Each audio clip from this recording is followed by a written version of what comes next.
Let us all bow in reverence to the giver of life this morning. The hymn might admonish us through all the changing scenes of life, in trouble and in joy. The praises of my God shall still my heart and tongue employ. Oh, magnify the Lord with me exalt his name. When in distress to him I call, he to my rescue came. The scripture admonishes this wise: I will bless the Lord at all times. His praise shall continually be in my mouth. Oh, give thanks unto the Lord, for he is good, for his mercy endureth forever. Oh, that men would praise the Lord for his goodness and for his wonderful works to the children of men. Praise the Lord. Heavenly Father and our God, I come to thee in the Holy Spirit, through the Lord Jesus Christ, thy only beloved Son, in whom thou art well pleased, with praise and thanksgivings. We thank thee for the gift of life and for waking us this morning in our right mind, conscious of our being and our surroundings. We thank thee for the safekeeping of our household and all in our neighborhood. We thank thee for knowledge, for wisdom and understanding. Heavenly Father and our God, today we reflect on this month of March and its happenings almost 1 year ago, when our nation was impacted with the COVID-19 pandemic. We experienced a sudden disruption of living with a state of emergency, the shutdown, the curfews, the separation, and more. Today, O Lord, we humbly give thanks and praise, honor, and majesty for the divine protection and guidance given during the COVID-19 pandemic. We bless your mighty name for knowledge, for wisdom, for understanding, and the skills demonstrated by the health professionals at all levels for the wellness of the people of the Federation. We thank thee for our present way of living. O Lord,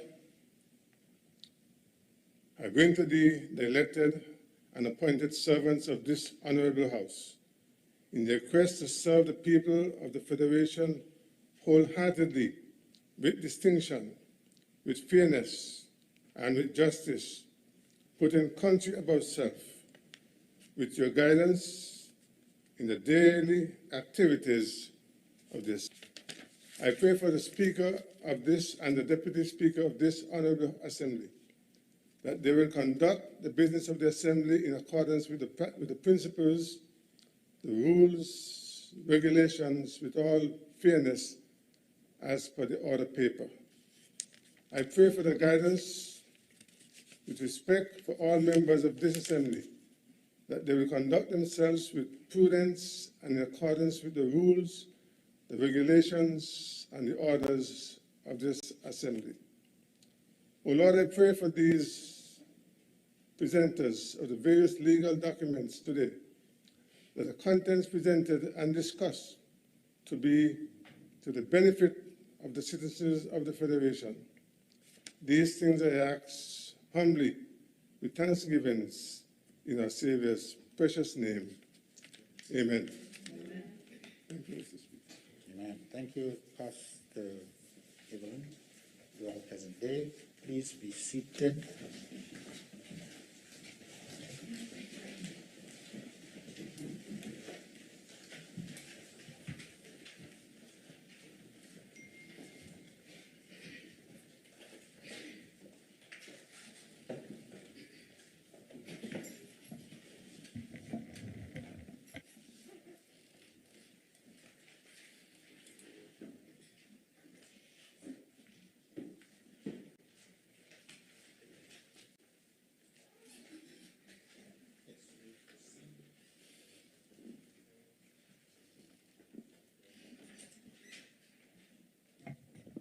Confirmation of minutes.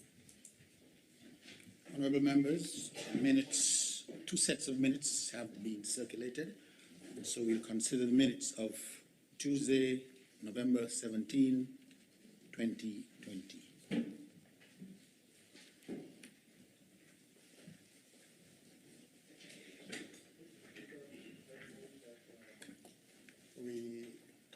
minutes at the next sitting, having not had the opportunity for all of us to read through them. Gives us an opportunity to read them and properly confirm them at the next sitting. I so move, Mr. Speaker. Yes, and for full disclosure, the minutes were only circulated this morning, so I think that's a reasonable proposal. And we're speaking of the two sets of minutes, right, Honourable Member? So, Mr. Speaker. Yes, because the other minutes circulated are minutes of February 18, 2021. So the question is that the minutes as circulated be confirmed at the next sitting. Those in favor? Those against? The ayes have it. The minutes have been deferred to the next sitting.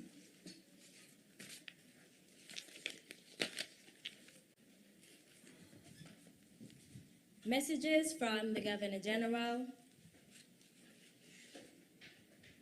Announcements by the Speaker. Just two announcements. I've had apologies from the Honourable Member for Nevis 9, Honourable Mark Brantley, who has advised he will be late as he's expected to speak at a UK Caribbean forum this morning. A similar apology from the Honourable Member for Nevis 10, Eric Evelyn, that he too will be late as he is expected to participate in an OECS Ministers of Environment meeting this morning. Those are my two announcements. Presentation of papers and of reports from committees.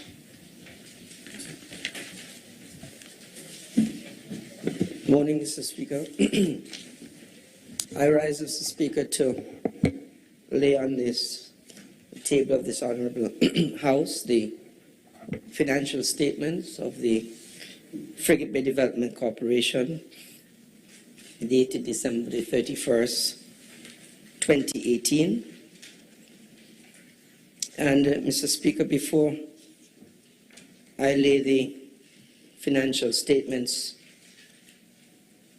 on the Honourable, in the Honourable House, it behoves me, Mr. Speaker, to remind the public listening that the colleagues on the other side of this House were very famous in speaking about transparency. But the fact is that when this government took office in February of 2015, the last financial statements from the Frigate Bay Development Corporation in this Honourable House were from 2006. So when we took the reins of the government in 2015, no financial statements were laid in this Honourable House for over 9 years from the Frigate Bay Development Corporation. And today, I am laying on this table of this Honourable House the financial statements for the year ended December 31st, 2018. And I am advised that by June of 2021, we will bring before this Honourable House the financial statements for 2019 and 2020. So I wish, Mr. Speaker, without any further ado, to lay on the table of this Honourable House the financial statements of the Frigate Bay Development Corporation for the year ended December 31st, 2018.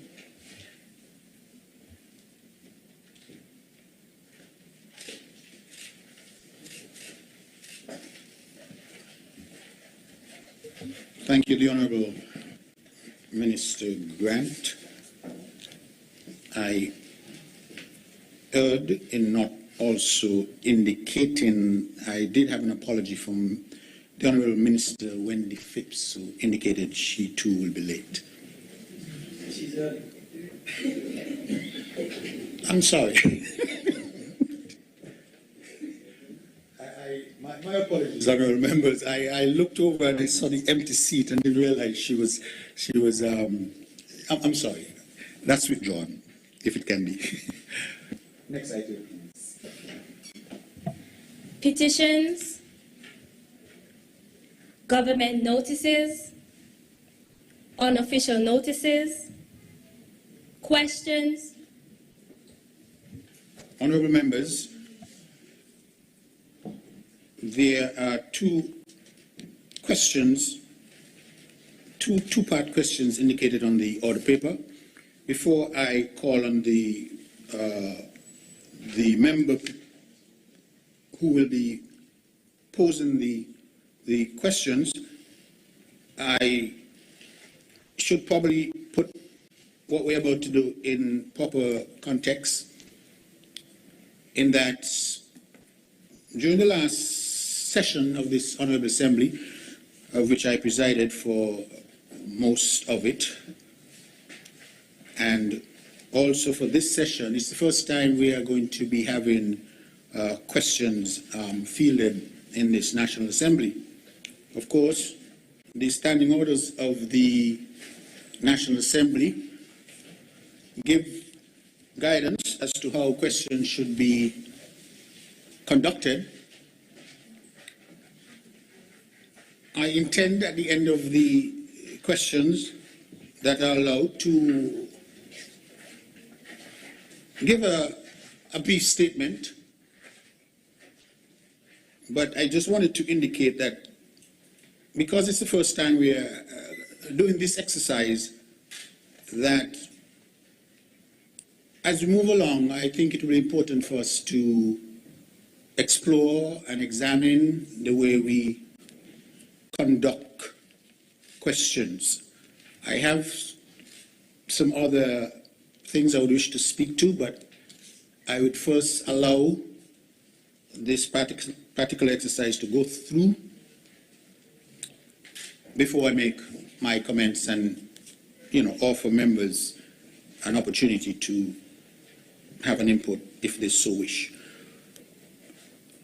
Question number one is from the Honourable Leader of the Opposition, Member for St Christopher 6. And so I call on the Honourable Member for number 6 to place his question on the call. Thank you, Mr. Speaker. Thank you, Mr. Speaker. Before I read the first question, let me indicate that there is a typographical error that has been drawn to the clerk's attention. And so I will read the question with the corrected typographical error. And so I begin question number one, Minister of Health. As part of COVAX arrangement for accessing vaccines for St Kitts and Nevis and the region, which vaccine, that is the Pfizer BioNTech or AstraZeneca or Johnson & Johnson or Novavax, will be available for citizens and residents of the Federation? And when will the plan to sensitize the public on the importance and safety of the chosen vaccine commence? Of course, there have been some discussions, but I think the question is still relevant. Thank you, Mr. Speaker. I remember, just for clarification, what was the title? Because is it a part of question one? Yes, of course. And what could you indicate the title? Because Right. remember the question was circulated Right. as we were seeing it. Right. So that is why I'm saying I have read into the question, the corrected, sorry. I have read into the question the correction that was, of course, a typographical error. And I go back to the second line, the region which vaccine, Pfizer, BioNTech, AstraZeneca. You have here on the paper circulated what looks like Janssen. It should be Johnson and Johnson, as I said. Okay. So you want me to read it again so that there's a full... It's clear now. Yeah. It's clear now. Instead of Janssen or... It's Johnson and Johnson. Instead of Janssen, it's Johnson and Johnson, yes. Right, correct. Good. Right.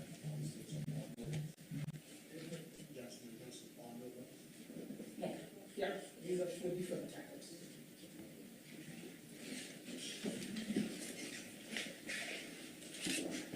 No, 1 second, please.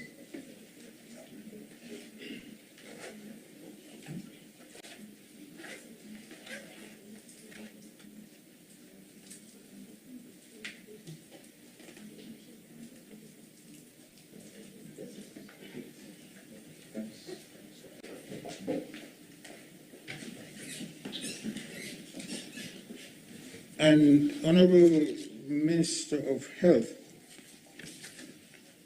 the typo indicated and the amendment, it does not pose an issue in your answering of the question? No. Okay, I just wanted to be clear. Thank you, Mr. Speaker. Okay, yes. Mr. Speaker, with your leave, I rise to respond to the question posed by the Honourable Member for St Kitts and Nevis. And I'll answer it this way, Mr. Speaker. From the inception, the government rolled out an effective education program on COVID-19. Mr. Speaker, the task force would have gotten into action very early and began a series of consultations with various groups and organizations educating the general public about COVID-19. Mr. Speaker, we've also had the weekly NEOP briefings, which were used as an educational tool as well. And week after week, Mr. Speaker, the task force would have spoken to the non-pharmaceutical measures of your hand sanitizing, your face mask, and social distances, and they kept the public informed of the importance of keeping these measures in place until we were able to see the light in terms of a vaccine. And I must say that the successes that we have had thus far as it relates to COVID-19 were due in part to the education as well as persons following the measures outlined in the educational programs, and they continue to follow those as well. Now, Mr. Speaker, we have begun the rollout of our vaccine, and at this point, the country already knows that the vaccine of choice for St Kitts and Nevis is the Oxford AstraZeneca vaccine. We are in about our 4th week of rollout, and as of yesterday, 17th March, we would have vaccinated 7,071 persons with their first dose of that Oxford AstraZeneca vaccine. We were able to do so thanks to the contributions made by Dominica and India in the amounts of 2,000 and 20,000 doses respectively.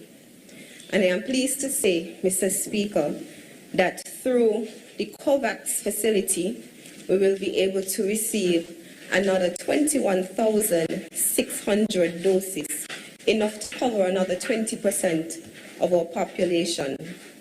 These doses, the facility have indicated, will be received in 3 tranches over the next 3 months, starting this month, Mr. Speaker.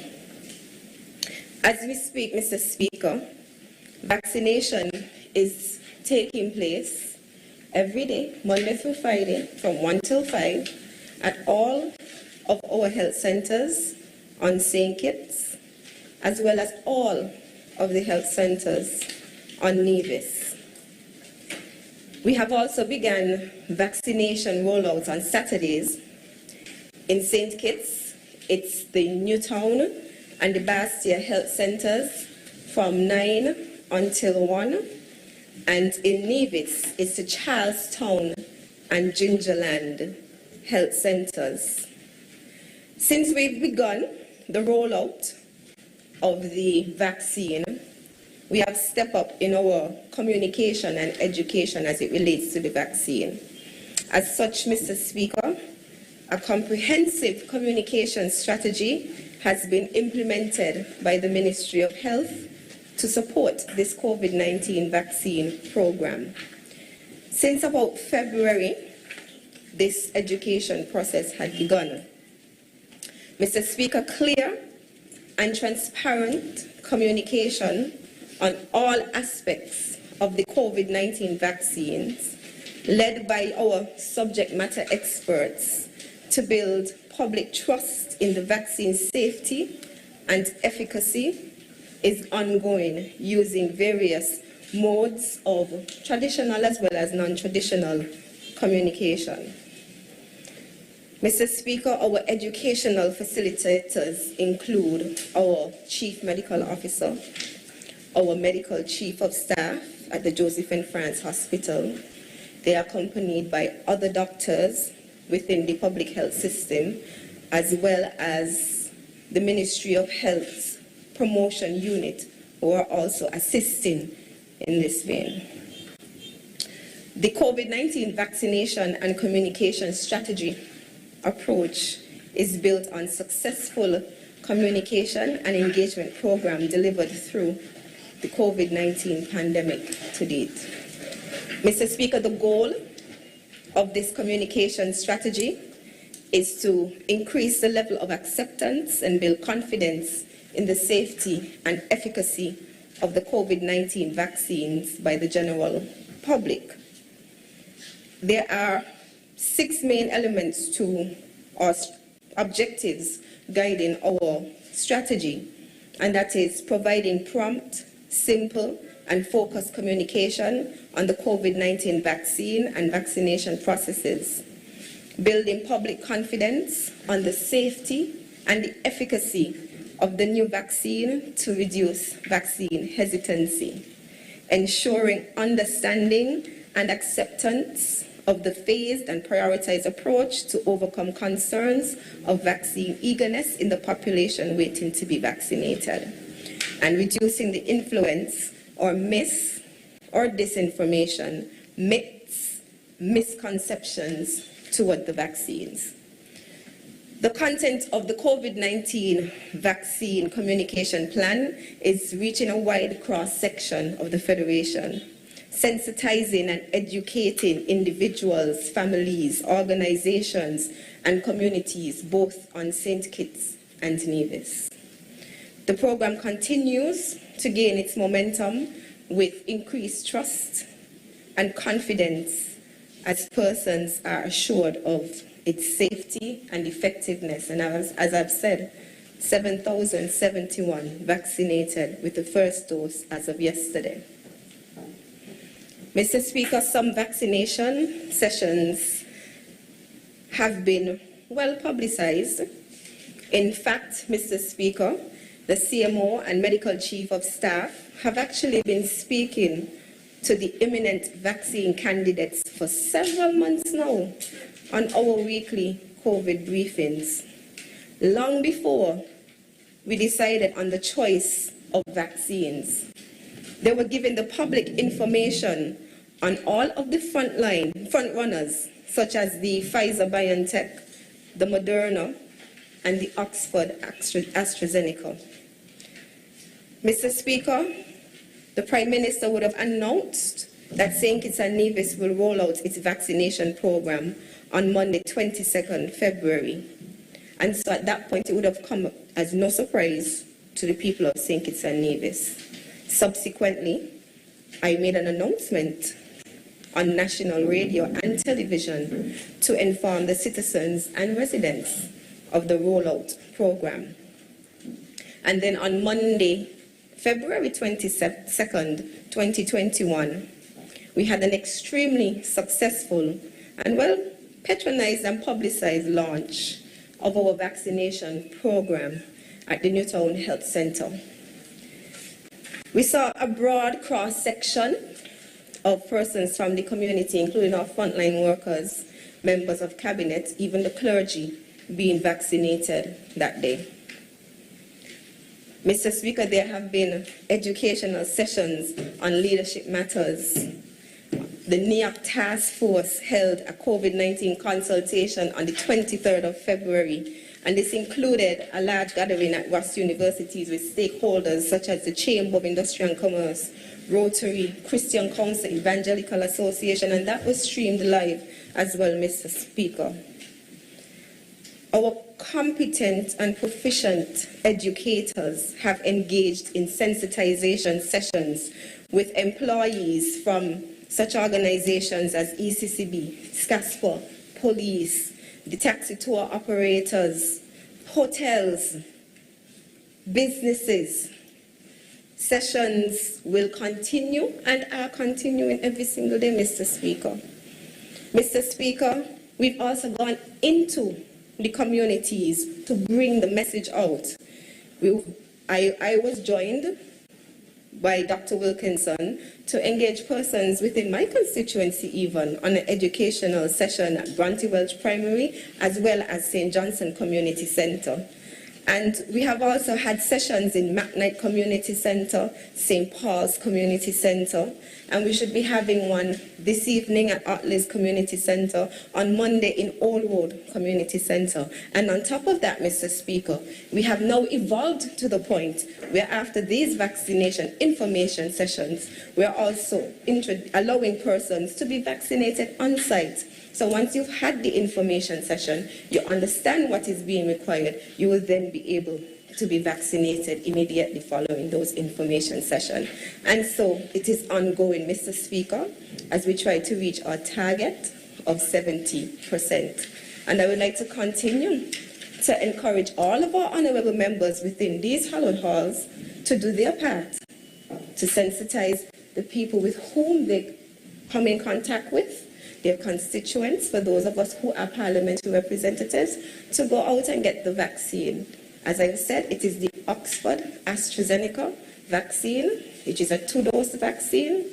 We will continue to educate and sensitize the public, and we will continue to do our part to make sure we're able to do whatever it takes to be rid of the effects of COVID-19 on our population. I hope that would have answered the questions. May it please you, Mr. Speaker.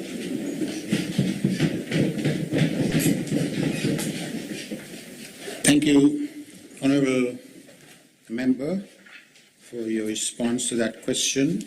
Before in consideration of calling on the Honourable Member for number 6, to pose the question number 2, it is important that I point out to the Honourable Member for number 6 and to the membership of this National Assembly a particular standing order which speaks to how questions should be posed, and it is Standing Order 20C, which I'll read for the benefit of all. And Standing Order number 20, section 1C, states, if a question contains a statement of fact, the member asking it shall make himself or herself responsible for the accuracy of the statement, and no question shall be based upon a newspaper report or upon an unofficial publication. Having said that, Honourable Member for number 6, in looking at your question, which is listed on the order paper, you speak of a specific amount of US dollars 800,000.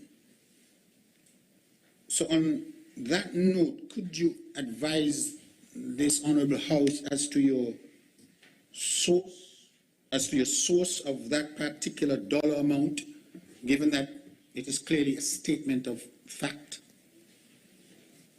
Mr. Speaker, I'll gladly do so, because there is a video with the Prime Minister at a church service making that specific statement, which I can make available to you if you wish to have it. Secondly, in this National Assembly, during the budget debate, I think it was, I specifically asked the Prime Minister that question, the same amount. And he said, yes, he took money, taxpayers' money, and paid $800,000 for the COVAX vaccines. That's what he said. That's what he said. I specifically challenged him, and he specifically repeated what he said in the church service. Okay, honorable member. $800,000. I asked whether it was US or EC. I even went that far. You said EC. Thank you. That is what you said. I can only judge from what you said. Honorable members. And the question is posed based on what transpired in this National Assembly, Mr. Speaker. Honorable member. Yes. Well, clearly, even before I make a decision on whether I would allow the question, based on what you have just said, based on what the member for number 7, the Honourable Prime Minister, said, there's a conflict. The two positions are not the same, and in fact, your question has US dollars. Well, that's the problem, because in your statement just now, while on your feet, you spoke of US and you also spoke of EC. So clearly we have a difficulty. That being the case, honourable member, and again going strictly in accordance with the standing order, I will not allow this particular question at this time. Of course, you have an opportunity to refine it, rephrase it, and as some additional guidance, I would suggest, you do not have to take my suggestion or recommendation, that maybe the question could have simply asked, how much? No, I don't want to ask that because he said how much. Okay, well, on that basis then... That's what he said. On that basis, I would prefer if that you would provide some sort of documentary evidence. You said there's a video. Of course. Well, There's a video. I would ask for that before I allow the question. Because if I allow the question, it's going to lead to a debate, and on questions, there should not be any debate. A member simply poses a question, and an answer is simply given, and we move on. So my ruling is that I would not allow this question to be posed based on my guidance or the guidance given on the section 20C of the standing orders, 21C to be specific. Mr. Speaker, with respect, if I may, of course. There is no doubt in my mind that this question is important. Remember, let's do it. We'll do it like this. Yes. I've made a decision with respect to this. Yes, I understand. Question. I'm not questioning your decision. I'm not doing that. Please, could you bear me out? Yes. I've made that decision. So we will not have any further discussion or debate with respect to this particular question. At the start of questions, I said that I will make a statement on the conclusion of the questions being posed and answered. I am now going to make that brief statement. Following that statement, I am open to entertain comments, questions from honourable members, but not relating to my decision at this time. So, having allowed that first question, disallowed the second question, I would wish to state, and I alluded to it when I began at first, by saying this is the first time we are seeing the conduct of questions, well, in this session and in the last session. I can recall the last time questions were posed in this Honourable Assembly would have been probably the session between 2010 and 2015, when the Honourable Member for St Christopher 8 at that time, and still the Honourable Member Eugene Hamilton, would have posed questions in this National Assembly. I do not recall any questions being posed since that. I say that to indicate that clearly. Terrible. People are going to have it anyway. Honourable member for number 6. Yes. That I heard your comment. You're being disrespectful, honourable member, and I have you? a very yes. No, I'm speaking to him. Why you said Crossed off. people are laughing? No. But anyway, the problem is I'm speaking. No. I I'm didn't say speaking. that. Obviously, you didn't I hear can what only I said. respond to what I hear. Let's continue. So, with respect to the item on the order paper of questions, I would encourage members to closely monitor, read, have an appreciation of the questions in the standing orders which relate to questions. It is sections 18 through to 22 of the standing order. 21, sorry, sections 18 to 21 of the standing orders refer to how questions are dealt with. In my opinion, there are some grey areas with respect to how questions should be conducted. For one, it doesn't speak to time limits as to how long members can ask questions, how long they can respond. I would not apply any restrictions as I do not consider myself... The time that must elapse before they respond? I'm sorry? You're speaking to the time that can elapse before the question is answered? No, I'm speaking to the length of time the minister responding should take. Oh. And I'm saying there are no specified times in the standing orders, so I will not place any restrictions on that response either. Having said that, though, I can advise this Honourable House that there is a standing committee to review the standing orders, which is presently doing its work, chaired by the Honourable Member for number 8, and this is one of the areas of the standing orders which we have already begun to look at, and of course recommendations will be made in our final report to this National Assembly in the future. If permit me to just speak to 2 specific areas of the standing orders to do with questions which I think are very, very instructive rather. I would have spoken to one already. 1C, a question must, if a question contains a statement of fact, the member would have to hold himself responsible to it. And no question shall be based upon a newspaper report or upon an unofficial publication. The other area I would want to, a few other areas that no more than 3 questions requiring an oral answer may appear on the order paper. Having said that, when I examine 2 questions, I see these as two-part questions. So going forward, I would only allow 1 single question. In other words, if I'm to look at number 1, going forward, I would have viewed these as 2 separate questions. So I want members to be guided by that. The question must be very specific, and so the answer from... And when will the plan to sensitize the public? That's a second... But honourable member, I am saying, going forward, I will not consider any 2-part questions. Kindly state questions singularly. 1 question, then the other, then the other. There are 3 questions allowed under the standing orders. Again, this is the first time we're dealing with the matter of questions, so we, even from this point, must develop our own regulations or procedure to deal with questions. If we do not, then it's left up to the Speaker to use his best judgment to guide the process of questions.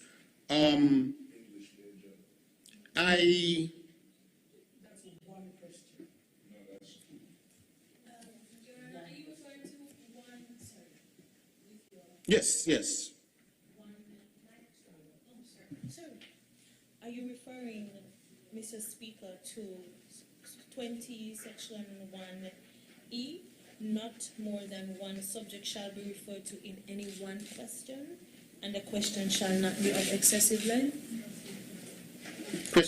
Sorry? In your reference to Yes. a question having multiple parts, Yes. you're saying, can you remind me of the section which you referred to? Which section did you point out just now? I pointed out sub 21E. 21. E. There's no 21E. 20. So 21E, yes. Subsection E? But you referred to a section, if I'm asking if you can remind me of the section you just pointed out in terms of not more than 3 questions should be tabled? Not more than 3 questions shall be tabled is covered in section, not more than 3 questions, 21(4). Not more than 3 questions requiring an oral answer shall appear on the other paper. So may I ask 2 questions? Certainly. Right. So if a question does not require an oral answer but requires a written answer, Yes. can you ask your question more than 3 questions? That's something that has to be considered. And perhaps I'm sorry, could you repeat? if your question does not require an oral answer, because ministers can provide written answers Yes. to questions, is one allowed then to ask more than 3 questions? That's something that must be considered here in our quest to set some order to question asking. And with respect, may I suggest that perhaps subsection 20, subsection 1, E, may be a better reference to not having 3 parts in one question, because it speaks to subject matters.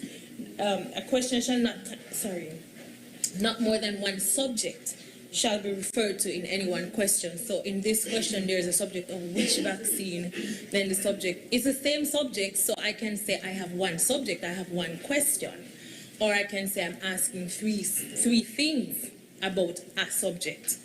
So there is where some of our imperfections in understanding English and interpreting it may come into play.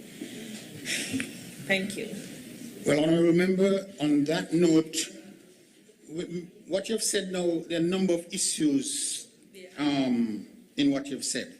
Number one, there's a manner of asking oral questions. There's a manner of asking written questions. The standing orders are pretty clear as to the procedure to be used for any one of the type of questions to be answered. I've looked at the standing orders, and to avoid any ambiguity in the way the questions are posed, I've indicated that going forward, the questions requiring answers shall be stated on their own. They should stand on their own. Requiring oral answers. Yes. Also, even if the question is related to the subject matter, another question, kindly state it as a separate question.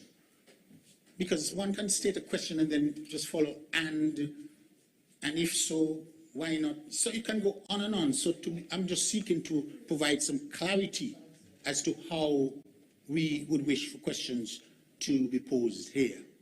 Because the other matter that you need to take into consideration, and all members, is that the standing orders speak also to the question of supplementary questions, which, based on my interpretation of the standing orders, once a minister would have given an answer, a member is free to pose supplementary questions related to the subject matter and related to something the minister would have just said. So the supplementary questions cannot now bring into being, for the want of another word, other questions. It must be related. So again, in closing on this matter, Supplementary question. I'm sorry? Who then would be asking the supplementary question? The person who proposed the question, Right. who put the question. Yes. It is understood that subject matter remains the same. Because of course there is need for clarification based on the response that the minister But is honourable member, I believe this is what brings home the point now. If you had posed the original question, the minister responded, and then you sought permission of the chair to ask a supplementary question, which would have been this part 2 question, I most likely would have allowed it because it's a supplementary question and it's left to the discretion of the speaker.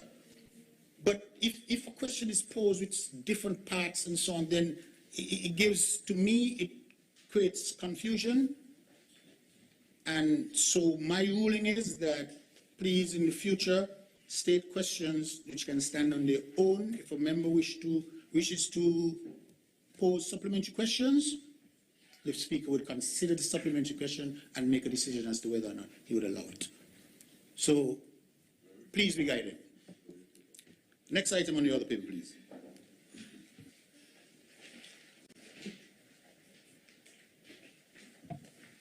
Request for leave to move the adjournment of the National Assembly on matters of urgent public importance.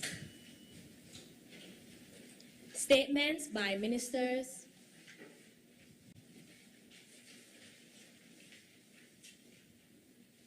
Personal explanations. Motions relating to the business of the National Assembly and moved by a minister. Introduction of bills and first reading.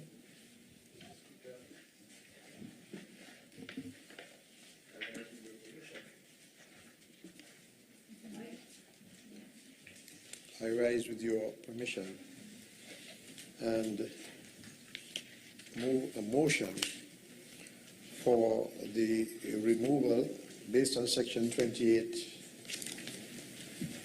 I think it's G, let me make sure, section 28G of the standing orders, to remove from the calendar of bills the bill shortly entitled Gaming Control Bill 2021, which was tabled in the National Assembly for our first reading on the 4th of March.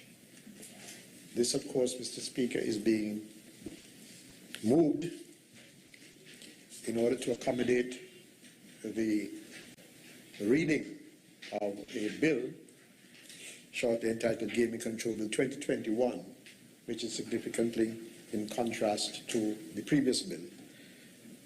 May it please you, Mr. Speaker. Yes. The question is that a bill having the title of Gaming Control Bill 2021, which was read for the first time on March 4th, 2021, be withdrawn. Those in favor? Those against? The ayes have it. That bill has been withdrawn.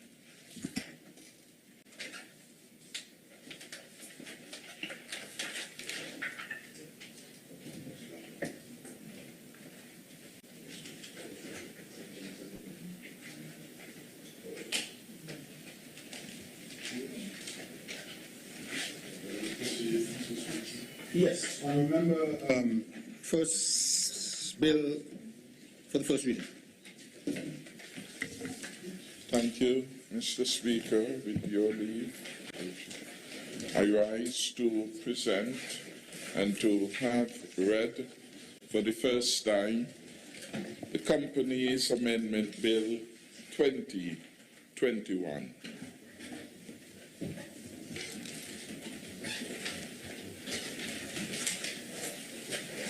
Mr. Speaker, I rise to second the motion. The question is that the Companies Amendment Bill 2021 be read the first time. Those in favor? Aye. Those against? The ayes have it. A bill to amend the Companies Act, Cap 21.03, otherwise known as the Companies Amendment Bill 2021. The bill has been read a first time. Mr. Speaker, I rise with your indulgence, and on this occasion I wish to present for the first reading, to introduce and to have read for the first time the Proceeds of Crime Amendment Bill 2021.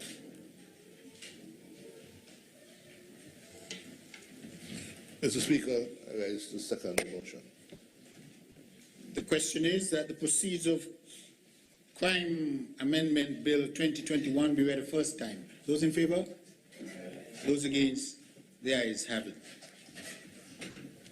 A bill to amend the Proceeds of Crime Act, Cap 4.28, otherwise known as the Proceeds of Crime Amendment Bill 2021. The Proceeds of Crime Amendment Bill 2021 has been read a first time.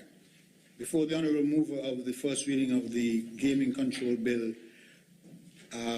places the bill before the House, I think it's important to indicate, in the interests of the public at large and audiences, that the reason for the withdrawal of the earlier bill, it is my understanding that the bill that we will see the first reading of today, there would have been substantial changes to the earlier bill, even though it was read only on March 4th. Since that time, there's been a number of major amendments to the bill.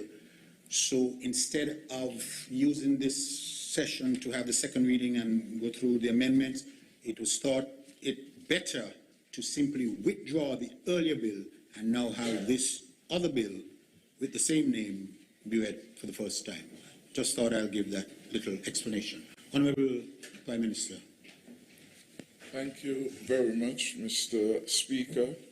And on this occasion, with your leave, I seek to introduce and to have read for the first time the Gaming Control Bill 2021.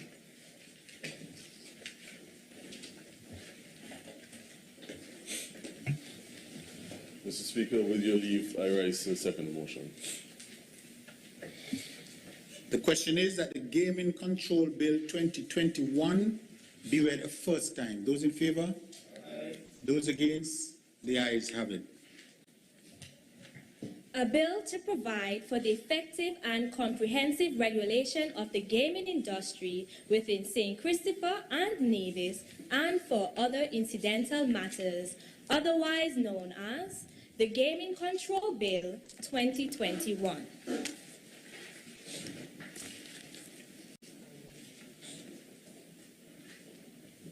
The bill entitled the Gaming Control Bill 2021 has been read a first time.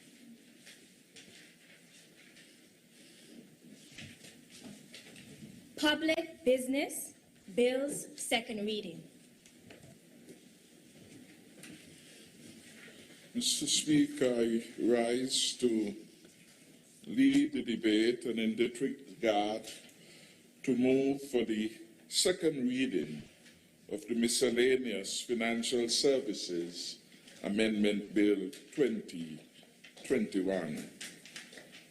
The suite of bills, Mr. Speaker, which I will have the honor of moving today, can be considered part of our good governance legislative agenda.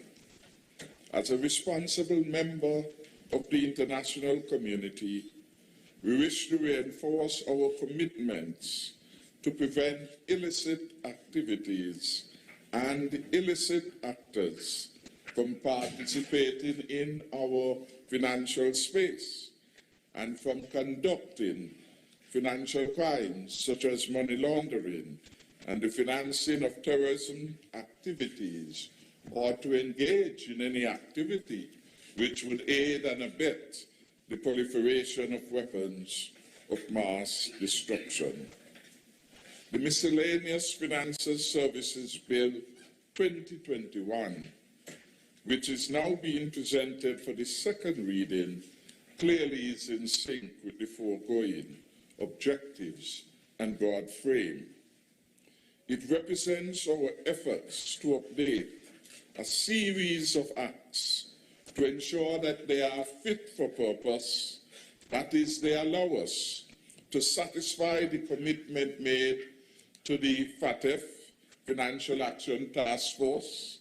The Financial Action Task Force has been described as an independent, intergovernmental organization that was founded way back in 1989. and it was an initiative of the group of 7 largest advanced capitalist economies, and it represented their efforts then to combat issues of money laundering. Of course, over time, the agenda has been expanded beyond money laundering to issues related to terrorist financing and, of course, actions which may facilitate the development of weapons of mass destruction. So in 2007, for example, the group of 7 G7 countries determined that they would want to also focus on terrorism as a global issue. The FATF recommendations are now recognized as the global anti-money laundering and counter-terrorism financing standard. The Financial Action Task Force has issued a comprehensive set of recommendations which countries around the world have to implement in order to combat money laundering and terrorist financing, as well as the financing of the proliferation of weapons of mass destructions. These recommendations were recently amended sometime in October of 2020. And compliance with these recommendations, Mr. Speaker, are determined at periodic intervals, and countries are expected to pass what is considered the issue or the standard of technical compliance, and then the effectiveness test or operational compliance. This method of evaluation is a peer review mechanism by which members of the Global Alliance, which forms the FATF and some other 9 other sub-regional affiliates are bound by. The bills, and this bill in particular, is intended to ensure that we are updated, we are in sync with current thinking with respect to the fundamental recommendations. We are, of course, part of the Caribbean Financial Action Task Force, and this is a body which covers the broad Caribbean basin. It includes about some 27 states and territories of the Caribbean basin, including, for example, Anguilla, Antigua and Barbuda, Barbados, Belize, Bermuda, the BVI, Cayman Islands, Curacao, Dominica, the Dominican Republic, El Salvador, Grenada, Guatemala, Guyana, Haiti, Jamaica, St Kitts and Nevis, Venezuela, and you could add to the list, Mr. Speaker. And we have about some 9 other sub-regional grouping in Asia and in other parts of the world where states in a common geographical belt come together to deal with the issues of the 40 or so recommendations that have been put in place by the Global Financial Action Task Force. So these 9 FATF-style regional bodies, like the Caribbean Financial Action Task Force, join in conjunction with the FATF to constitute an affiliated global network to combat money laundering and the financing of terrorism. Mr. Speaker, as you are aware, we have been working for some time to strengthen our financial services framework in the Federation. And when you look at the minutes, although we did not go into the details of them today, you would recognize that there were at least 2 pieces of legislation which were brought to the Parliament last year as part of this tidying up exercise as we get feedback and information regarding the necessaries which we have to take care of to ensure that St Kitts and Nevis always will have a clean bill of health, when it is being evaluated. Mr. Speaker, the Caribbean Financial Action Task Force would have embarked on the latest mutual evaluation process for St Kitts and Nevis since the last quarter of 2019. However, with the vagaries of COVID-19 pandemic, there was a pause in the follow-up action which ought to have happened in 2020, and so this process is now being done in St Kitts and Nevis. Mr. Speaker, the mutual evaluation is seen as a tool of the Financial Action Task Force that is used to assess the adequacy of a country in preventing and combating money laundering, terrorist financing, as well as the financing of weapons of mass destruction. The assessment is guided by the Financial Action Task Force's 40 recommendations on these areas. Typically, the full-scale assessment is conducted in a 10-year cycle.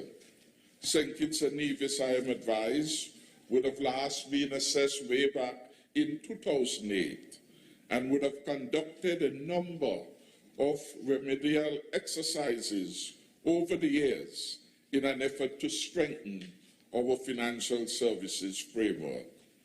As the relevant industries would have changed and as criminals would have become more innovative in their unlawful endeavors, it has become equally necessary for us to be on the alert and to be proactive in our approach to tackling organized crimes. And this is in part what these several pieces of legislation are about. Mr. Speaker, the state had sought over the past several years to maintain the pressure in staying on top of the process of adapting and enacting various pieces of legislation to ensure, by and large, that we have an effective response to organized crime in whatever form that it may play out. These interventions have, of course, involved the work of this Parliament in passing comprehensive laws and on many occasions amending, as we are now doing today, existing legislation with a view to bridging the gaps between deficiency and compliance. Mr. Speaker, in that connection, we have prevailed upon this Honourable House to strengthen the fibre and makeup of our legislative framework from time to time.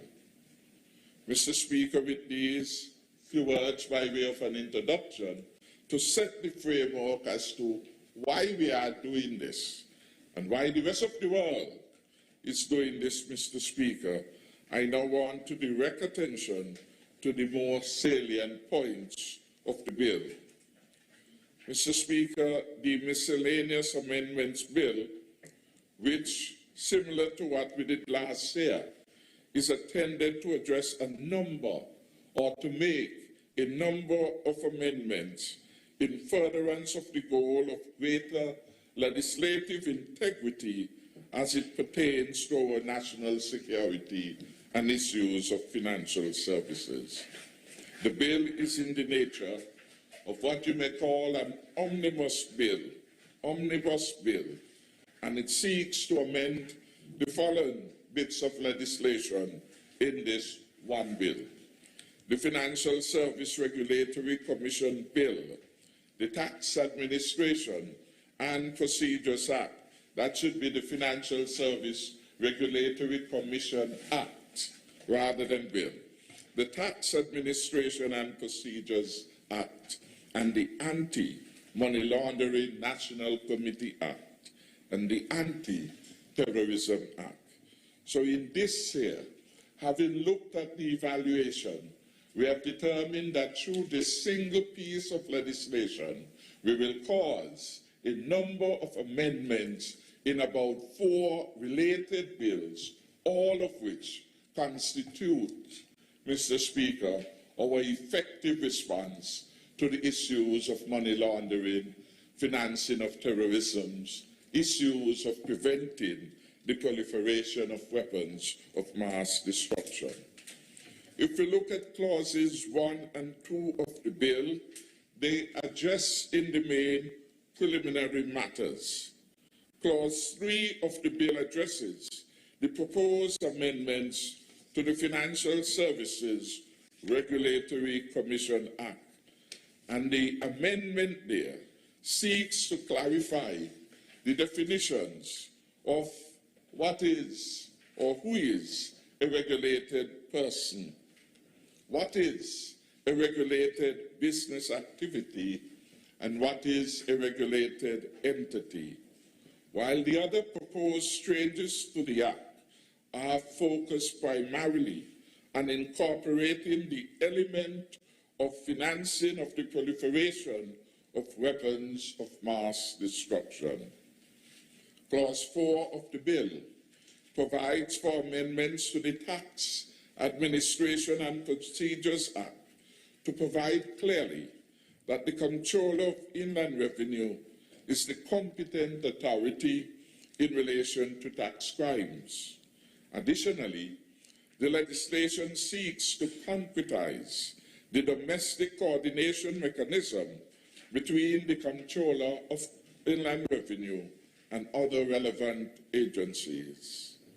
Mr. Speaker, not only is there a strong emphasis for FATF purposes and national cooperation, but the strengthening of these measures also facilitates more effective investigations. So in part, this is to provide a legal frame for cross-sharing of information across critical entities which must work together if we are to succeed in the fight against illicit financial activities and, of course, financial crimes. The Inland Revenue Department, for example, has its own oaths of secrecy, and so would other government departments. Nonetheless, if we are going to be successful in the fight, we have to have what we have been exercising so well during the pandemic season, so to speak, the all-of-society approach, and have the cooperation and collaboration. Mr. Speaker, in relation to the National Anti-Money Laundering Committee, the bill clearly seeks to expand the mandate of this committee to include the aspects of counter-proliferation activity and counter-terrorist activities. So, Mr. Speaker, we started first with a global interest in the issue of money laundering. And as the criminals get better at doing what they do, there have been attention shifted to embody other financial crimes, to include issues related to the terrorist financing and, of course, proliferation of weapons of mass destruction. And the amendment then to this particular bit of legislation is to give broader scope reference to the work of that committee. Mr. Speaker, finally, at Clause 6 of the bill, we are seeking here to amend Clause 31 of the Anti-Terrorism Act to provide a specific fine in respect of the offense of inciting terrorism abroad. Mr. Speaker, in essence, these are the proposed amendments, and I want to commend the bill to this Honourable House for its consideration and for its anticipated safe passage. To end where I began, it is part of our obligation to demonstrate that we, this beautiful country of St Kitts and Nevis, stands firm. We stand, and our country stands firmly for law and order. We stand, and our country stands as a responsible and principled entity with all the rest of the world in its efforts to free the landscape of all manner of crimes. But in the context of the specific of the bill, money laundering, financing of terrorist activities, and the proliferation of weapons of mass destruction. The bill, as I said before, Mr. Speaker, is not a controversial one. We have to ensure that as the global financial space evolves, that our legislative response, the legal basis on which we will act, that also evolves, so that those who commit crime will have no shelter in terms of being able to point to deficiencies in the law, which will render efforts to contain them and to disrupt their illicit activities. They should find no safe haven in any quarter in St Kitts and Nevis. We have been battling with domestic versus international agendas for a very long time, going back all the way to the formation of the FATF in 1989, going all the way back to the difficult period of the 90s, in which we have had to deal with the blacklisting, quote-unquote, of countries all over the world. By a powerful few, we have come to understand that we have to enjoin several of these organizations. Reluctantly we may go, but we must nevertheless go to where they are pushing us, because we have to show ourselves to be responsible, and importantly, there are sanctions for non-compliance. And each time the country is blacklisted by any international body, there's a cost. Cost sometimes unseen to the majority of the public, but a cost no less real. A cost, for example, of repairing that damage to be removed quickly from the blacklist, which call upon the country to expend significant sums to bring expertise, local, regional, and international, to help it to correct a deficiency in its framework.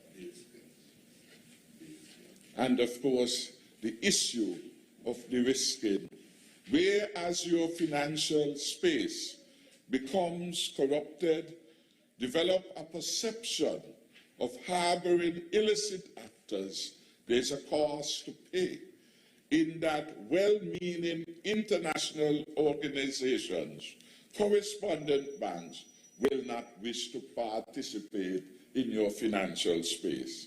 And so you can find yourself being locked off and having to pay more. These ratings and rankings also affect the costs at which we will be able to secure financing from international and regional organizations. So the costs are real, seldom seen by the citizen and the resident, but no less real. The costs are even shown in our budgets. In our last budget, for example, we committed to establishment of a special international unit in the Office of the Comptroller of Inland Revenue, all to ensure that we are more efficient in coordinating our responses to these international imperatives that have been set as part of what is considered an international model of good governance to which this government is committed. So with those few words, Mr. Speaker, I again wish the bill, short, deliberate, and succinct as it is, critically important to the good name of St Kitts and Nevis, critically important to our being able to stand as a people, proud and free, and to say we are small, but we are as effective as any other country, big or large, in meeting our international obligations. May it please you, Mr. Speaker. Thank you, the Honourable Minister of Finance. I recognize the Honourable Attorney General Vincent Byron Jr.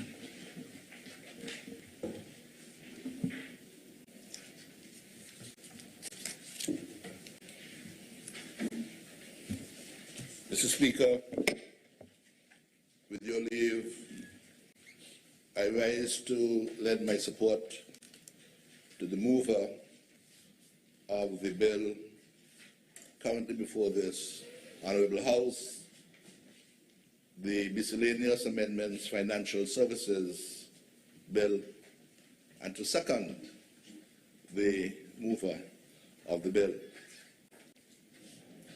Mr. Speaker, as the Honourable mover of the bill would have indicated, St Kitts and Nevis has been in the process of seeking to fortify its compliance with international financial standards for quite some time. There are two main international institutions that have been involved in promulgating the requisite standards. The Financial Action Task Force, FATF for short, is one such body. It was initially formed in 1989 with the objective of targeting international financial crime in the form of money laundering.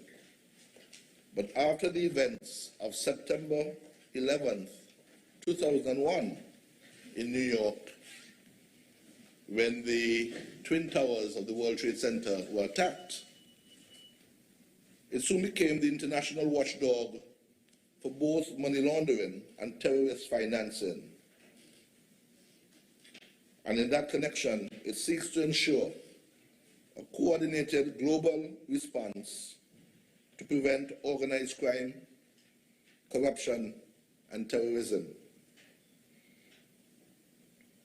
This has since been expanded to include proliferation of weapons of mass destruction over the last couple of years. With a membership that numbers over 200 countries, the FATF has a mandate to assist authorities in going after the money of criminals, dealing in illegal drugs, human trafficking, and other crimes, and has developed the FATF recommendations or FATF standards, some 40 of them, which ensure a coordinated global response to prevent organized crime, corruption, and terrorism. The FATF reviews money laundering and terrorist financing techniques and continuously strengthens its standards to address new risks, such as the regulation of virtual assets, which have spread as cryptocurrencies gain popularity. Additionally, the FATF monitors countries to ensure they implement the FATF standards fully and effectively, and holds countries to account that do not comply. This is largely done through a process known as mutual evaluation, where member states assess and monitor the progress of other countries in adhering to the agreed upon international standards for global financial security. Mr. Speaker, the FATF has reviewed its standards in 1996, in 2001, in 2003, in 2012, and as recently as 2018 and 2019. And as part of the training afforded to its membership in preparation to evaluate and to be evaluated, members of the Financial Services Regulatory Departments, law enforcement personnel, and customs officials, who all form part of the front line for the Federation, would have been beneficiaries of training as mutual evaluation assessors here in St Kitts and Nevis. And in a similar vein, Mr. Speaker, The membership of St Kitts and Nevis with the OECD has also required us to comply with those particular standards. The OECD, as you recall, Mr. Speaker, is the Organization of Economic Cooperation and Development, and is an international organization that seeks to shape policies that foster prosperity, equality, opportunity, and well-being for all. One of the areas that it focuses on is that of tax compliance and reducing and eliminating harmful tax practices. I refer to the work of this body since both the FATF and the OECD often work in tandem and in a coordinated way to safeguard the soundness of international financial structures. As global trends and policies change, it is imperative for domestic policies to maintain a level of fluidity in order to keep in step with such changes. Mr. Speaker, we have seen in this age of the 21st century how knowledge and access to knowledge have continually seemed to surpass themselves as new developments have occurred at a lightning speed. With these developments, we have likewise witnessed how criminals have themselves become very flexible, adaptable, and have found ways to exploit financial systems and to unduly enrich themselves to the serious detriment and indeed destruction of others. At the core, therefore, of what organizations such as the FATF and the OECD and the anti-corruption body called MESISIC, that's a body within the OAS, of which we are also signatory, seek to promote, is that good governance, fair play, and respect for the rule of law are principles that should concern us all, whether we are seated in Washington, D.C., in Mozambique, or in Charlestown or Bastia. The Speaker, Mr. Speaker, as indicated by the honourable move of the bill, St Kitts and Nevis is currently hosting the mutual evaluation team of the Caribbean Financial Action Task Force, CFATF. The process of preparation for this important assessment, Mr. Speaker, did not only just commence, but has been ongoing for quite some time. In 2018, the World Bank would have assisted the Federation in doing an overall assessment of its national money laundering and terrorist financing risks. This assessment would have produced a national risk assessment report, the key elements of which would have been disseminated to key stakeholders here in St Kitts and Nevis, including the banking sector, law enforcement, and the designated non-financed business and professions sector, the DNFBP.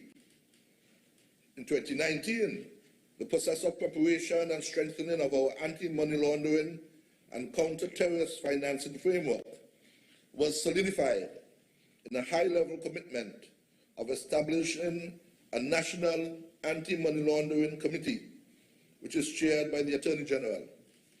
The committee has a mandate that includes the following: issuing operational and informative guidelines on the mutual evaluation to all relevant agencies as necessary, engaging public and private stakeholders, and conducting focus group discussions, meetings, and workshops in preparation for the mutual evaluation of St Kitts and Nevis, conducting risk-based outreach for sectors requiring enhanced focus, especially those agencies deemed to be high risk with respect to money laundering and terrorist financing, setting timelines for deliverables and to monitor the progress of submissions made by the relevant government agencies and private stakeholders.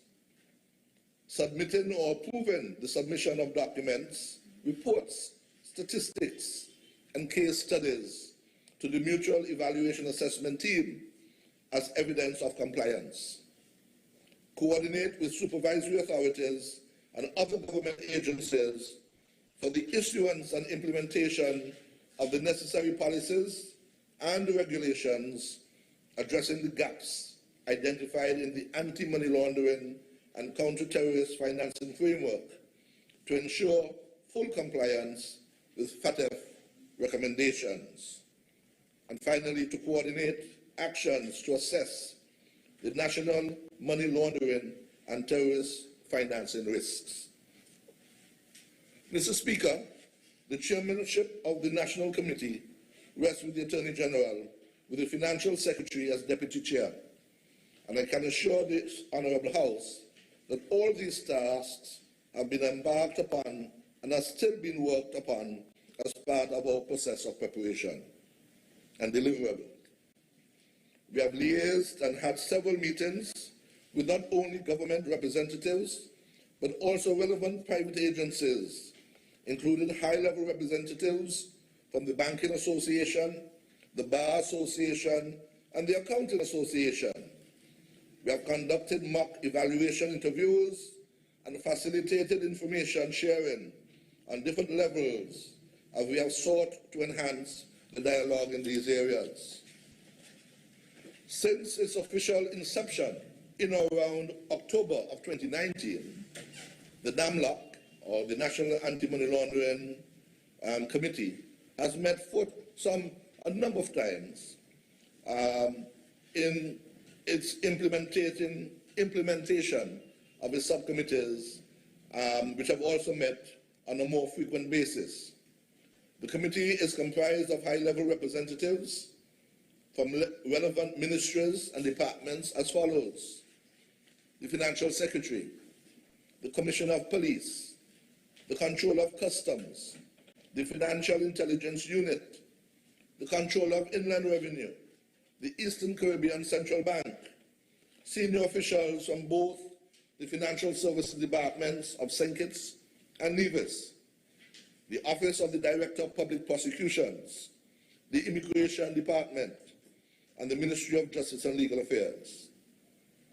You may recall, Mr. Speaker, that this committee was given legislative backing when the National Assembly passed the Anti-Money Laundering National Committee Bill in January of last year. All of these actions, Mr. Speaker, demonstrate the seriousness and commitment with which the federal government has approached these matters that can have far-reaching efforts both domestically and internationally. That should be far-reaching effects both domestically and internationally. Mr. Speaker, I wanted to take some time to set the stage in relation to what informs the bills before this Honourable House today. Not just this one, but those others to follow, and to remind us of the foundational issues. I would want, Mr. Speaker, to having said that introductory portion, to turn to my attention to the more salient points of the bill, as has been done by the honourable mover. But I should think that we should reinforce those. The bill currently before us, Mr. Speaker, the Miscellaneous Amendments Bill, is intended to address a number of small amendments in furtherance of the goal of greater legislative integrity as it pertains to our national security and financial services. The bill immediately seeks to amend the Financial Services Regulatory Commission Act, Mr. Speaker, the Tax Administration and Procedures Act, the Anti-Money Laundering National Committee Act, and the Anti-Terrorism Act. Mr. Speaker, when it comes to the Financial Services Regulatory Act, I should point out that the amendment seeks to clarify the definitions of what regulated person would be, regulated business activity, and regulated entity, while the other proposed changes of the Act are focused primarily on incorporating the element of financing of proliferation of the weapons of mass destruction. It should be pointed out, Mr. Speaker, that the Financial Services Regulatory Commission Act was first passed in this Honourable House in 2009 and came into force on the 26th of November 2009. And it had in its interpretation clause such terms as regulated entity, regulated service, the regulatory authority, regulatory functions. What we have tended to do in this miscellaneous bill is to clarify further what these specific definitions should be. Who is a regulated person? What is the regulated business activity? What is a regulated entity? When it comes to the Tax Administration and Procedures Act, Mr. Speaker, this provides clearly that the Controller of Inland Revenue is a competent authority in relation to tax crimes. Additionally, the legislation seeks to concretize the domestic coordination mechanism between the Controller and other relevant agencies. This was spoken to by the mover of the bill because although we have one government, some of our agencies operate from time to time in silos, and there needs to be collaboration, cooperation among the different agencies. What this would lead to would be such activities as memorandums of understanding between agencies. There'll even be agreements to reduce to a very proper document the ways in which we collaborate to be able to advance our goal of preventing money laundering and terrorist financing. But when it comes to the question of the taxes and the Tax Administration Procedures Act, clearly this will have to lie with the Controller of Inland Revenue. The bill also seeks to reinforce the goals and the objects of the National Anti-Money Laundering Committee. What it does here is to introduce the question of the proliferation of weapons of mass destruction. That had not been, at the time of the passage of the bill, had not been one of the objects of FATF. It has since been, and so we amend the bill to ensure that we have the legislative framework to deal with matters of the proliferation of weapons of mass destruction. Finally, Mr. Speaker, the bill will seek to amend the Anti-Terrorism Act to provide a specific fine in respect of offences for inciting terrorism abroad. This, again, is a very important part of making ourselves technically compliant when it comes to the question of the mutual assessment that we are now undergoing. I would just want to close, Mr. Speaker, by saying that the assessors have been here for the last 2 weeks, operating for the first 2 weeks, virtually interviewing a number of the agencies and stakeholders. And on Monday, from Monday of this week, they have been released from quarantine and are doing person-to-person, in-person interviews. It is critical that our country gets a good billing from this assessment, this mutual assessment. as the mover of the bill has said, the Honourable Prime Minister, the impact of us being able to be a proper member of the international community, to carry out our international obligations, require us to have proper procedures, the proper legal framework, which we would say allows us to have technical compliance, but also for our agencies to be able to show effectiveness in being able to operationalize those laws, that framework. And so we would hope that at the end of this process of mutual evaluation, that we get a clean billing here in St Kitts and Nevis. And so we would want to have the support of the House in passing this piece of legislation and the others to follow, so that St Kitts and Nevis can establish itself and show ourselves to be in good standing in relation to FATF recommendations, good standing in relation to our place in the global community, in the international community. May it please you, Mr. Speaker.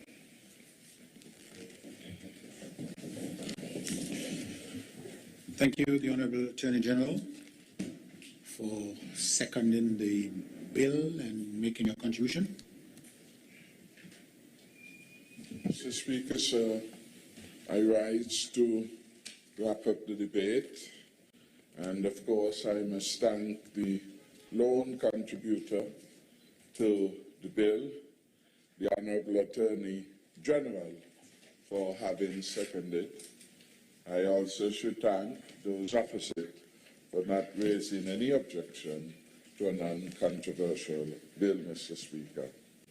Mr. Speaker, I wouldn't add more, since there is no dissent into the House with regard to the usefulness of this bill, and there is no underestimating the important impact that this will have on St Kitts and Nevis and our achieving a high reputation for giving support to our international commitments, which are not just part of our arrangement with the CFATF, but a part of several conventions at the level of United Nations dealing with terrorism and the counter-financing of terrorism, to which we have affixed ourselves as signatory to this agreement. So, without any further ado, Mr. Speaker, I would ask that the bill has the second reading and that it should be passed into law.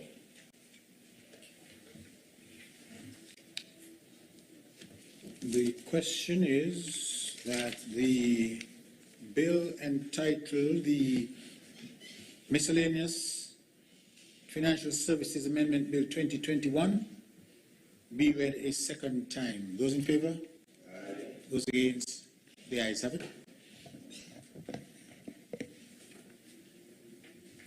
A bill to provide for various amendments to facilitate the comprehensive implementation of measures to boost national security, strengthen investigative techniques, and to foster greater coherence with the financial services sector, in keeping with the requirements of the Financial Action Task Force 40 recommendations to prevent and combat money laundering, anti-terrorism, and proliferation of weapons of mass destruction, and for related matters, otherwise known as the Miscellaneous Financial Services Amendment Bill 2021. The bill has been read a second time. House moves into committee.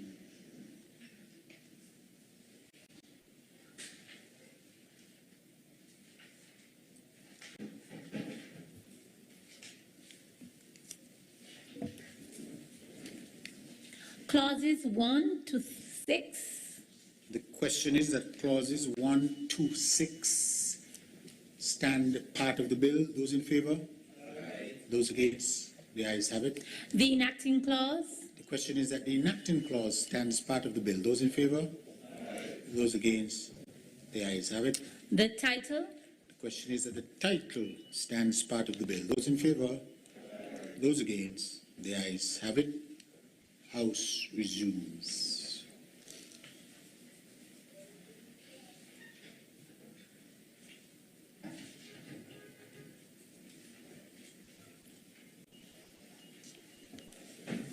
Mr. Speaker, with your leave, it is my duty to report that the Miscellaneous Financial Services Amendment Bill 2021 has gone through committee stages without any amendment, and will now seek your leave for the third reading of the said bill.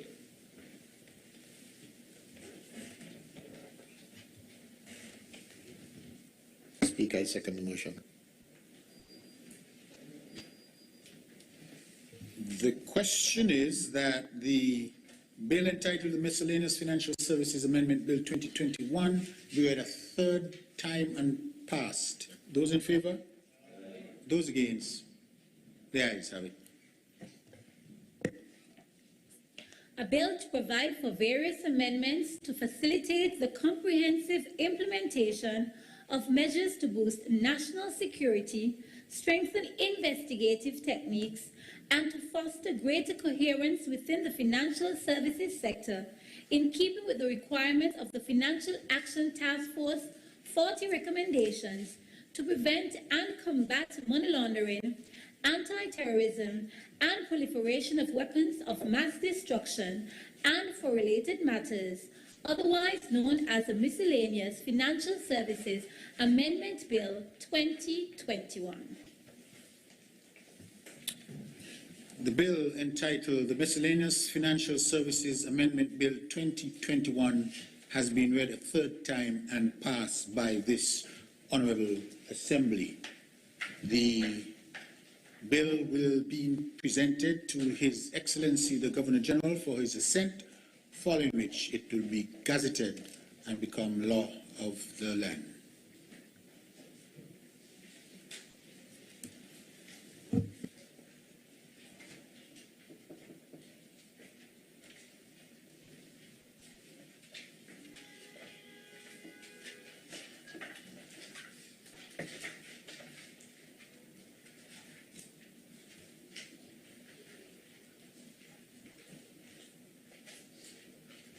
Mr. Speaker, with your leave, Mr. Speaker, with your leave, I now rise on this occasion to present for the second reading of the bill, the Non-Government Organizations Amendment Bill 2021. And this bill has had its first reading on the 4th of March 2021.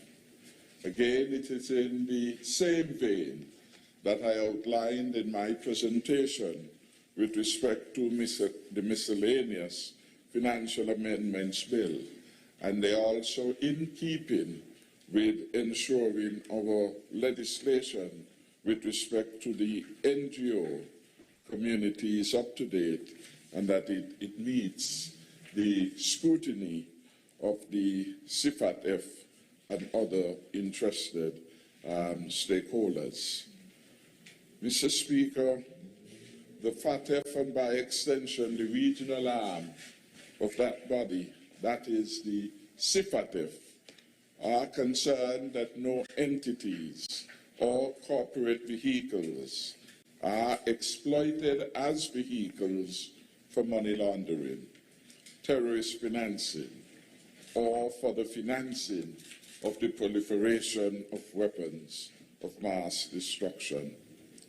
The danger of this, Mr. Speaker, has been demonstrated through the manipulation of charitable organizations to fund the activities of terrorist groups such as Al-Qaeda. It has been said, Mr. Speaker, that charities provide an outlet not only for raising significant amounts of money, but even more critically, they can become ideal vehicles for laundering and transferring those and other funds. Many charities may not only serve as the perfect cover for terrorist operatives they employ by sending the funds through recipient service organizations, they offer simple and extremely secure means of money laundering and shielding the ultimate end users from scrutiny. While we recognize that traditionally the OECS sub-region presents a low threat for such activity, we nonetheless recognize that we have to take precautionary steps. And it is therefore incumbent upon us as a law-abiding democratic state to provide appropriate measures to reduce the likelihood of this happening in St Kitts and Nevis. Of course, we have a number of charities, some appropriately licensed by the Financial Service Regulatory Commission, and some appear in name. And that is a matter, of course, that we will have to address. What is a bona fide charity? Could anyone just get up one day and say, I have a charity called X Foundation, and they begin to solicit monies in the name of the so-called unlicensed charity? This, of course, is part of the danger in the financial space. And as we ensure that, for example, a company must meet certain targets, that you could only use certain descriptors in the name of a company, we have to ensure that in our space, any entity proposing to be a charity is really a bona fide one. Mr. Speaker, in this connection, the amendment brought before us today seeks to close the gaps in the net of our financial services and our national security framework. Mr. Speaker, the proposed amendment before us is a very small one that seeks to clarify the ambit of the existing Non-Government Organizations Act, or the NGO Act for short form. The Act, in essence, seeks to provide an appropriate umbrella under which some charitable activities of civil society can officially function. The Act is a federal one, and it therefore extends to charitable entities residing in Nevis. What is not absolutely clear in the existing legislation, however, is that the Act is intended to cover not-for-profit organizations. And in that connection, Mr. Speaker, the bill seeks to make this small but important and necessary adjustment to the Act as is reflected in clauses 3 and 4. Clause 5 of the bill seeks to make a consequential amendment to make it clear that the processing of international requests for mutual legal assistance that pertain to NGOs should be first passed through the auspices of the Attorney General's chambers as the central authority for receiving such requests before they are passed to the Registrar of NGOs. In a nutshell, Mr. Speaker, this is really the hub of the bill, Mr. Speaker. A tidying up exercise, making sure that with the new knowledge, the revised expectations of the international authoritative branches, that our legislation can be effective to do what is intended to do to ensure compliance and the highest level of international good governance. May it please you, Mr. Speaker. Thank you, Honourable PM. I recognize Minister Wendy Phipps to make a contribution. And in doing so, Honourable Member Minister Phipps, I offer you an apology. I believe in the past I would have referred to you as Minister of State, and that would suggest that you were still Minister of State, but you have been elevated to a full minister, and so I'm guided, and I apologize. No. Minister Wendy Phipps, please. No offense taken, Mr. Speaker. Mr. Speaker, with your leave, I rise to make what I consider to be a very small contribution to the debate on the bill shortly entitled the Non-Government Organizations Amendment Bill, and at the same time to second the motion for its second reading. This bill, as noted by the Honourable Mover for number 7, would have had its first reading on the 4th of March, and that the proposed amendments also follow more extensive amendments to the parent bill that would have been debated and passed in this House on the 23rd of January 2020.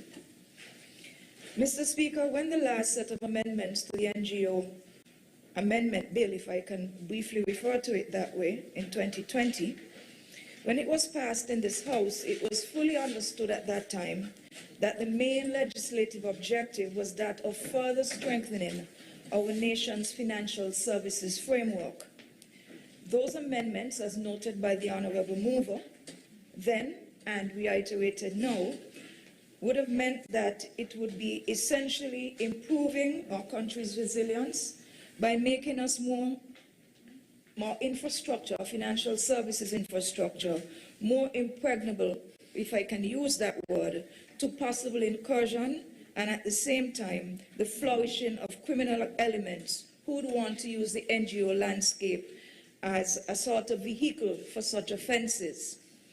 As a result of that last set of legislative amendments, Mr. Speaker, were also meant to ensure at the same time that there were safe forms of investment for our citizens and residents in a world that was already damaged by acts of terrorism and also by the funding of activities that would lend to the proliferation of weapons of mass destruction. By passing the amendments into law at that time, the Federation was in effect saying to the rest of the world that we were committed to ensuring that our jurisdiction is a well-managed state, that we were compliant with what was required by the international community, and at the same time that the framework for NGO operations in our country were falling in line with best practices, particularly those that were being advanced by the World Bank. Mr. Speaker, the bill currently before us calls for further clarity in terms of the definition of non-governmental organizations. As was stated by the Honourable Mover of the bill, an amendment to Section 3 of the Parent Act is being sought in defining an NGO. And if I can just read that definition: a non-profit making non-governmental body, organization or association whose aims, nature and objectives are primarily for the benefit of the public and shall include activities that are patriotic, religious, charitable, for scientific inquiry, community development, for sustainable development, human rights, artistic, for protection of animals, social, professional, or sporting character, or the like. The interesting point I would like to raise here, or at least I think it's interesting, is that inasmuch as we are doing these amendments to satisfy the World Bank, I should point out to the House what is the definition that the World Bank attributes to an NGO. And it is simply this: that non-government organizations are private organizations that pursue activities to relieve suffering, promote the interests of the poor, protect the environment, provide basic social services, or undertake community development. With all due respect, Mr. Speaker, I think the definition that this government is moving towards goes above and beyond even what the World Bank is asking, which indicates to my mind our serious commitment to ensuring that our NGO infrastructure is as all-embracing as possible to provide for community development, for charitable organizational development in the country, but at the same time that we leave nothing to chance. So I think in that respect we have even surpassed what the World Bank would have been asking us to do here. Mr. Speaker, may I rise on a point of order with your leave to ask a question regarding the definition of NGO? May I? No, specific just... I may have missed it. You're on a point of order which is